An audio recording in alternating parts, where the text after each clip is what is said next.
ಕನ್ನಡ ವ್ಯಾಕರಣ. ಕನ್ನಡ ವರ್ಣಮಾಲೆ.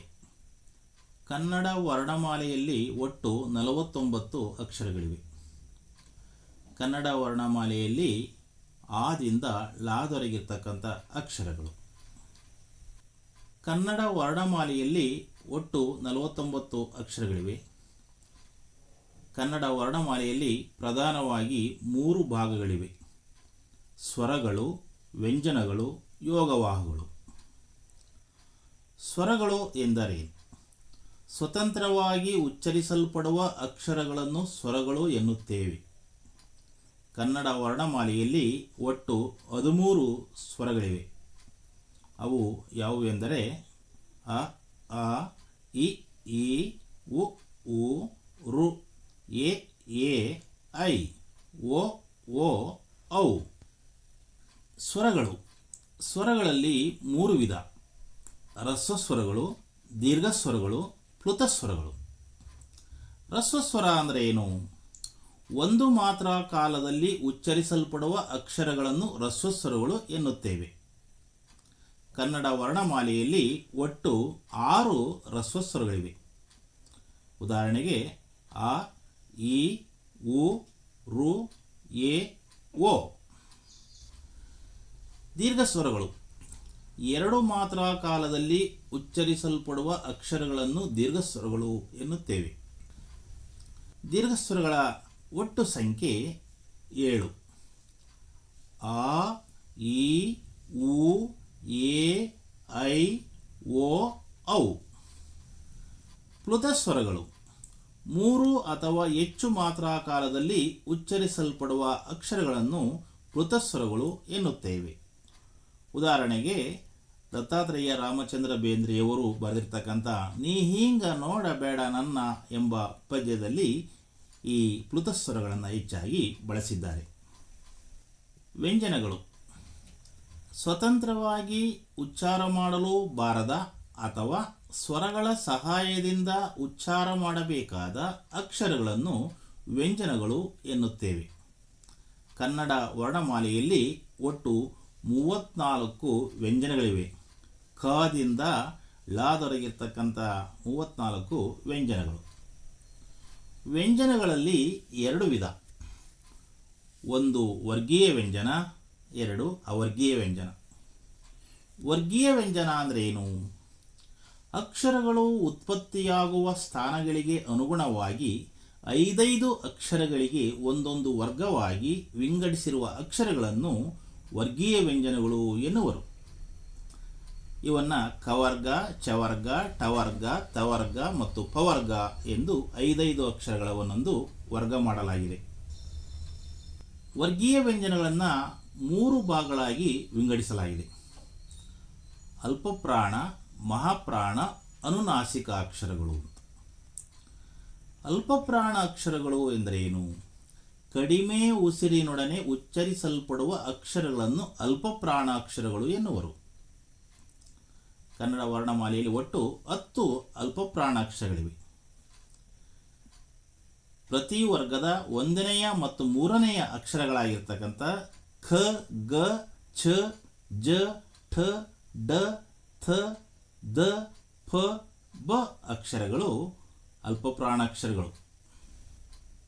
ಮಹಾಪ್ರಾಣಾಕ್ಷರಗಳು. ಹೆಚ್ಚು ಉಸಿರಿನೊಡನೆ ಉಚ್ಚರಿಸುವ ಅಕ್ಷರಗಳನ್ನು ಮಹಾಪ್ರಾಣಾಕ್ಷರಗಳು ಎನ್ನುವರು.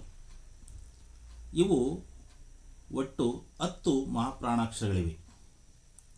ಪ್ರತಿ ವರ್ಗದ 2ನೆಯ ಮತ್ತು 4ನೆಯ ಅಕ್ಷರಗಳಾಗಿರ್ತಕ್ಕಂಥ ಖ, ಘ, ಛ, ಝ, ಠ, ಢ, ಥ, ದ, ಫ, ಬ ಹೀಗೆ ಒಟ್ಟು 10 ಅಕ್ಷರಗಳು ಮಹಾಪ್ರಾಣಾಕ್ಷರಗಳು. ಅನುನಾಸಿಕ ಅಕ್ಷರಗಳು. ಮೂಗಿನ ಸಹಾಯದಿಂದ ಉಚ್ಚರಿಸಲ್ಪಡುವ ಅಕ್ಷರಗಳನ್ನು ಅನುನಾಸಿಕ ಅಕ್ಷರಗಳು ಎನ್ನುವರು.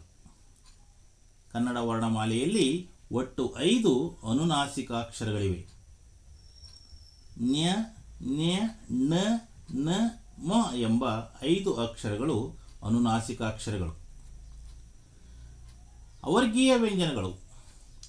ಅಕ್ಷರಗಳು ಉತ್ಪತ್ತಿಯಾಗುವ ಸ್ಥಾನಗಳು ಬೇರೆ ಬೇರೆಯಾಗಿದ್ದು ವರ್ಗೀಕರಿಸಲಾಗದ ಅಕ್ಷರಗಳನ್ನು ಅವರ್ಗೀಯ ವ್ಯಂಜನಗಳು ಎನ್ನುತ್ತೇವೆ. ಅವುಗಳ ಸಂಖ್ಯೆ 9.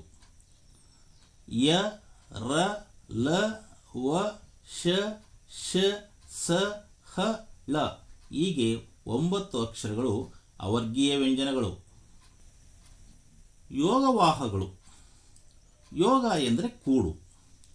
ಸ್ವತಂತ್ರವಾದ ಉಚ್ಚಾರವಿಲ್ಲದ ಸ್ವರದ ಮುಂದೆ ಬಂದಾಗ ಮಾತ್ರ ಉಚ್ಚಾರವಾಗುವ ಅಕ್ಷರಗಳನ್ನು ಯೋಗವಾಹಗಳು ಎನ್ನುವರು. ಕನ್ನಡ ವರ್ಣಮಾಲೆಯಲ್ಲಿ 2 ಯೋಗವಾಹ ಅಕ್ಷರಗಳಿವೆ. ಅವು ಯಾವುವು ಎಂದರೆ ಅನುಸ್ವಾರ, ವಿಸರ್ಗ. 1 ಸೊನ್ನೆಯನ್ನು ಅನುಸ್ವಾರ, 2 ಸೊನ್ನೆಯನ್ನು ವಿಸರ್ಗ ಎಂದು ಕರೆಯುತ್ತೇವೆ. ಗುಣಿತಾಕ್ಷರಗಳು. ವ್ಯಂಜನಗಳಿಗೆ ಸ್ವರಗಳು ಸೇರಿ ಆಗುವ ಅಕ್ಷರಗಳನ್ನು ಗುಣಿತಾಕ್ಷರಗಳು ಎನ್ನುವರು. ವ್ಯಂಜನ ಪ್ಲಸ್ ಸ್ವರ ಗುಣಿತಾಕ್ಷರ. ಅಂದರೆ ಕಾದಿಂದ ಲಾದೊರಗಿರ್ತಕ್ಕಂಥ ಎಲ್ಲ ವ್ಯಂಜನಗಳಿಗೆ ಸ್ವರ ಚಿಹ್ನೆಗಳನ್ನು ಸೇರಿಸಿದಾಗ ಆಗ್ತಕ್ಕಂಥ ಅಕ್ಷರಗಳನ್ನು ನಾವು ಗುಣಿತಾಕ್ಷರಗಳು ಅಥವಾ ಕಾಗುಣಿತಗಳು ಅಥವಾ ಬಳ್ಳಿಗಳು ಎಂದು ಕರೆಯುತ್ತೇವೆ. ಸಂಯುಕ್ತಾಕ್ಷರಗಳು. 2 ಅಥವಾ 3 ವ್ಯಂಜನಗಳ ನಡುವೆ ಸ್ವರವಿಲ್ಲದೆ ಸೇರಿ ಅವುಗಳ ಮುಂದೆ ಒಂದು ಸ್ವರವು ಸೇರಿದರೆ ಅದನ್ನು ಸಂಯುಕ್ತಾಕ್ಷರ ಎನ್ನುವರು. ಇದನ್ನು ದ್ವಿತ್ವಾಕ್ಷರ, ಒತ್ತಕ್ಷರ ಎಂದೂ ಸಹ ಕರೆಯುತ್ತಾರೆ. ಸಂಯುಕ್ತಾಕ್ಷರದಲ್ಲಿ 2 ವಿಧ: ಸಜಾತಿ ಸಂಯುಕ್ತಾಕ್ಷರ, ವಿಜಾತಿ ಸಂಯುಕ್ತಾಕ್ಷರ. ಸಜಾತಿ ಸಂಯುಕ್ತಾಕ್ಷರ ಅಂದರೆ ಏನು? ಒಂದೇ ಜಾತಿಯ 2 ವ್ಯಂಜನಗಳ ನಡುವೆ ಸ್ವರವಿಲ್ಲದೆ ಸೇರಿ ಅವುಗಳ ಮುಂದೆ ಒಂದು ಸ್ವರವು ಸೇರಿದರೆ ಅದನ್ನು ಸಜಾತಿ ಸಂಯುಕ್ತಾಕ್ಷರ ಎನ್ನುತ್ತೇವೆ. ಉದಾಹರಣೆಗೆ ಕ ಪ್ಲಸ್ ಕ ಪ್ಲಸ್ ಅ ಖ, ಥ ಪ್ಲಸ್ ಥ ಪ್ಲಸ್ ಅ ಥ. ವಿಜಾತಿ ಸಂಯುಕ್ತಾಕ್ಷರ. ಬೇರೆ ಬೇರೆ ಜಾತಿಯ 2 ಅಥವಾ 3 ವ್ಯಂಜನಗಳು ನಡುವೆ ಸ್ವರವಿಲ್ಲದೆ ಸೇರಿ ಅವುಗಳ ಮುಂದೆ ಒಂದು ಸ್ವರವು ಸೇರಿದರೆ ಅದನ್ನು ವಿಜಾತಿ ಸಂಯುಕ್ತಾಕ್ಷರ ಎನ್ನುತ್ತೇವೆ. ಉದಾಹರಣೆಗೆ ಕ ಪ್ಲಸ್ ಥ ಪ್ಲಸ್ ಅ ಕ್ತ. ಹಾಗೆ ಶ ಪ್ಲಸ್ ಟ ಪ್ಲಸ್ ರ ಪ್ಲಸ್ ಅ ಸ್ಟ್ರ. ಹೀಗೆ ಬೇರೆ ಬೇರೆ ವ್ಯಂಜನಗಳು ಬಂದಾಗ ಅವುಗಳನ್ನು ನಾವು ವಿಜಾತಿ ಸಂಯುಕ್ತಾಕ್ಷರ ಎಂದು ಕರೆಯುತ್ತೇವೆ. ವರ್ಣೋತ್ಪತ್ತಿ ಸ್ಥಾನಗಳು ಅಂದರೆ ಅಕ್ಷರಗಳು ಉತ್ಪತ್ತಿಯಾಗುವ ಸ್ಥಳ. ವರ್ಣಮಾಲೆಯಲ್ಲಿರುವ ಅಕ್ಷರಗಳು ಬಾಯಿಯಲ್ಲಿ ಉತ್ಪತ್ತಿಯಾಗಿ ಉಚ್ಚರಿಸಲ್ಪಡುವ ಸ್ಥಾನಗಳನ್ನು ವರ್ಣೋತ್ಪತ್ತಿ ಸ್ಥಾನಗಳು ಎನ್ನುವರು. ಈ ವರ್ಣೋತ್ಪತ್ತಿ ಸ್ಥಾನಗಳು 8 ರೀತಿಯ ಸ್ಥಾನಗಳಿವೆ. ಕಂಠ್ಯ ವರ್ಣಗಳು, ತಾಲವ್ಯ ವರ್ಣಗಳು, ಮೂರ್ಧನ್ಯ ವರ್ಣಗಳು, ದಂತ್ಯ ವರ್ಣಗಳು, ಓಷ್ಠ್ಯ ವರ್ಣಗಳು, ಅನುನಾಸಿಕ ವರ್ಣಗಳು, ಕಂಠತಾಲವ್ಯ ವರ್ಣಗಳು, ಕಂಠೌಷ್ಠ್ಯ ವರ್ಣಗಳು, ದಂತೌಷ್ಠ್ಯ ವರ್ಣಗಳು. ಕಂಠ್ಯ ವರ್ಣಗಳು ಕಂಠದ ಸಹಾಯದಿಂದ ಉತ್ಪತ್ತಿಯಾಗುವ ವರ್ಣಗಳನ್ನು ಕಂಠ್ಯ ವರ್ಣಗಳು ಎನ್ನುವರು. ಅವು ಯಾವುವು ಅಂದರೆ ಅ, ಆ, ಖ, ಖ, ಗ, ಘ, ಞ, ಹ, ಅಹ ವಿಸರ್ಗ.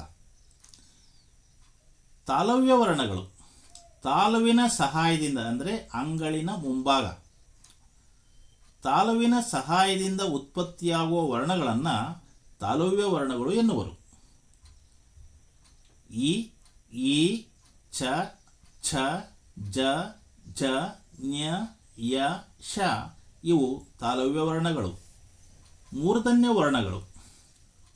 ಮೂರ್ಧನ್ಯ ಎಂದರೆ ನಾಲಿಗೆಯ ಮೇಲ್ಭಾಗ. ನಾಲಿಗೆಯ ಮೇಲ್ಭಾಗದ ಸಹಾಯದಿಂದ ಉತ್ಪತ್ತಿಯಾಗುವ ವರ್ಣಗಳನ್ನು ನಾವು ಮೂರ್ಧನ್ಯ ವರ್ಣಗಳು ಎನ್ನುತ್ತೇವೆ. ಉದಾಹರಣೆಗೆ ರು, ಠ, ಠ, ಢ, ಢ, ಣ, ರ, ಶ ಇವು ಮೂರ್ಧನ್ಯ ವರ್ಣಗಳು. ದಂತ್ಯ ವರ್ಣಗಳು. ದಂತ ಅಂದರೆ ಹಲ್ಲು. ಹಲ್ಲುಗಳ ಸಹಾಯದಿಂದ ಉತ್ಪತ್ತಿಯಾಗುವ ವರ್ಣಗಳನ್ನು ದಂತ್ಯ ವರ್ಣಗಳು ಎನ್ನುವರು.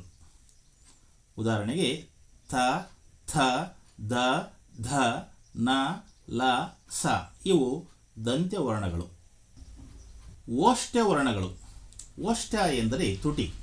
ತುಟಿಗಳ ಸಹಾಯದಿಂದ ಉತ್ಪತ್ತಿಯಾಗುವ ವರ್ಣಗಳನ್ನು ಓಷ್ಠ್ಯವರ್ಣಗಳು ಎನ್ನುವರು. ಉದಾಹರಣೆಗೆ ಉ, ಊ, ಪ, ಫ, ಬ, ಭ, ಮ ಇವು ಓಷ್ಠ್ಯವರ್ಣಗಳು. ಅನುನಾಸಿಕ ವರ್ಣಗಳು. ನಾಸಿಕ ಎಂದರೆ ಮೂಗು. ಮೂಗಿನ ಸಹಾಯದಿಂದ ಉತ್ಪತ್ತಿಯಾಗುವ ವರ್ಣಗಳನ್ನು ಅನುನಾಸಿಕ ವರ್ಣಗಳು ಎನ್ನುವರು. ಉದಾಹರಣೆಗೆ ನ್ಯ, ನ್ಯ, ನ, ನ, ಮ ಇವು ಅನುನಾಸಿಕ ವರ್ಣಗಳು. ಕಂಠ ತಾಲವ್ಯ ವರ್ಣಗಳು.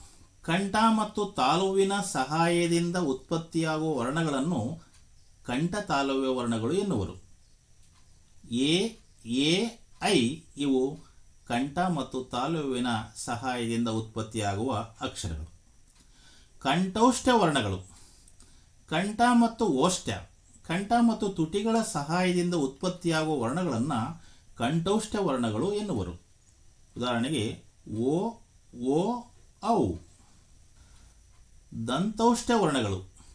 ದಂತ ಮತ್ತು ಓಷ್ಠ್ಯ, ಹಲ್ಲು ಮತ್ತು ತುಟಿಗಳ ಸಹಾಯದಿಂದ ಉತ್ಪತ್ತಿಯಾಗುವ ವರ್ಣಗಳನ್ನು ದಂತೌಷ್ಠ ವರ್ಣಗಳು ಎನ್ನುವರು. ಉದಾಹರಣೆಗೆ ವ ಎಂಬ ವರ್ಣ.